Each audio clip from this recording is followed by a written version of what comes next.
போட்டுட்டோம். ஒரு 5 நிமிஷம் இருந்தால் போதும். ஒரு 5 நிமிஷம் கொதிக்கட்டும், காமிக்கிறேன்.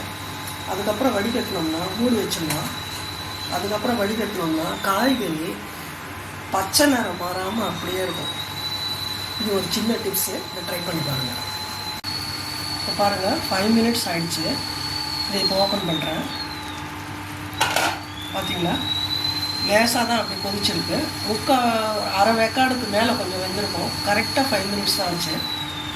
இப்போ பாருங்கள் நிறம் மாறாமல் இருக்குது. நான் எடுத்து காமிக்கிறேன்.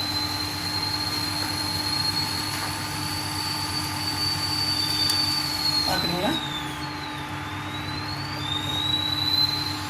எவ்வளோ பச்சையாக இருக்கு பாருங்கள். நிறம் மாறாமல் இருக்கும் இந்த மாதிரி. இது ஒரு சின்ன டிப்ஸு, இதை ட்ரை பண்ணி பாருங்கள்.